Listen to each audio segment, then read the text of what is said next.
एकरा उर्दू न्यूज़ में आपका खैर मकदम है। मैं हूँ हैदर अली। मिल्ली अमीन कॉलेज के तालबात का आज धरने का तीसरा रोज़। मिल्ली समाज में उत्साहित शख्सियतों ने पहुंचकर उन लड़कियों की हिम्मत अफजाई की। मिल्ली अमीन कॉलेज बचाव कमेटी के मेंबर फवाद हकीम ने और IMTC के सदर कमरुद्दीन कमर ने उनसे खिताब किया। बच्चियों के साथ जो हो रहा है उसके खिलाफ आप लोग जो है हाई कोर्ट में मामला करने वाले थे, तो उसका अभी क्या स्टेटस है, आपने क्या? देखिए, बच्चों की तरफ से जो हाई कोर्ट में याचिका दर्ज की जा रही है, तमाम स्पेसिफिक डिपार्टमेंट को कॉपी सर्विस हो चुकी है और कल इंशाअल्लाह मेंशन की जाएगी और मेंशनिंग के बाद तय पाया जाएगा कि सुनाई जो है मामले की जो हेयरिंग है वो कितने बजे फिक्स होगी। उसके बाद ही जो है क्या राय आता है कोर्ट का, ये लोगों के सामने आपने इसमें किसको फरीक बनाया, किसके खिलाफ पार्टी किसको बनाया? देखिए, इसमें पार्टी जो है गवर्निंग बॉडी है, मैनेजमेंट कमेटी है, एजुकेशन डिपार्टमेंट है, हायर एजुकेशन डिपार्टमेंट है, यूनिवर्सिटी ऑफ कैलकाटा है, स्टेट ऑफ वेस्ट बंगाल है, टीचर इंचार्ज है, बहुत सारी पार्टियाँ हैं इसमें। उनके खिलाफ आप लोगों ने क्या दावा किया, अपनी जो अपील दायर की उसमें क्या कहा?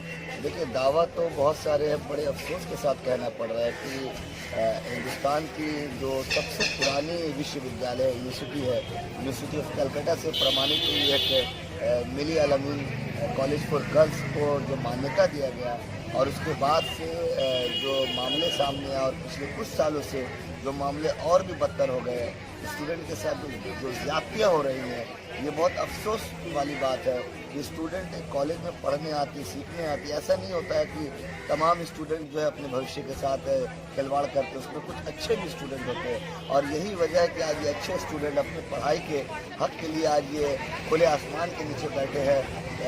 विंटर वेकेशन का जो है मौसम सेशन चालू हो चुका है, उसके बावजूद भी और इनकी जो एक जायज़ डिमांड है कि जब से एजुकेशन डिपार्टमेंट ने डायरेक्टिव पास किया था, डायरेक्शन दिया था कि तमाम कॉलेजों को ऑनलाइन क्लासेस दी जाएगी स्टूडेंट को कॉलेजेस के ज़रिए से, उनके वेब पोर्टल के थ्रू से, और उनका एग्जामिनेशन भी होगा, ऑनलाइन एग्जामिनेशन होगा, फॉर्म फिलअप होगा। लेकिन बड़े अफसोस की बात है कि तमाम कॉलेजों को ये फैसिलिटी दी गई, लेकिन मिली अमीन कॉलेज का जो इंटरनल डिस्प्यूट गवर्निंग बॉडी को लेकर, मैनेजमेंट कमेटी को लेकर जो मामला हाईकोर्ट से लेकर सुप्रीम कोर्ट तक चला गया, उसका शिकार कहीं ना कहीं बच्चे हो गए। बच्चे थक हार कर जब उनको कोई रास्ता नहीं मिला, कोई दिशा नहीं मिला, कोई प्लेटफॉर्म नहीं मिला, तो ये रास्ते में उतर गए और मुझे इनका दर्द, इनका तकलीफ देखा नहीं गया। मैं अपनी पूरी टीम के साथ पहले दिन से बच्चों के साथ खड़ा हूँ ताकि कोई हादसा ना हो जाए, क्योंकि यहाँ पर बहुत सारे ऐसे संस्था के लोग आ रहे हैं जो पॉलिटिकल है, नॉन पॉलिटिकल है, लेकिन ना ही ये पॉलिटिकल नॉन पॉलिटिकल प्लेटफॉर्म नहीं। ये बच्चों की हक की लड़ाई है, बच्चों के एजुकेशन की लड़ाई है, राइट टू एजुकेशन की लड़ाई है।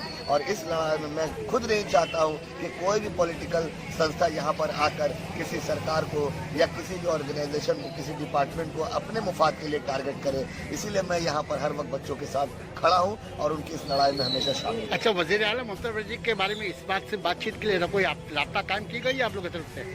ये वज़ीर आज़म तक जो है वज़ीर आला के पास जो मेमोरेंडम दिया गया है, डिक्लेरेशन दिया गया है और उम्मीद करते हैं कि जल्द से जल्द वहाँ से पॉजिटिव खबर आएगी। कब दिया गया मेमोरेंडम, कब दिया गया उनको? हम लोगों ने 25 तारीख को दिया। 25 को दिया।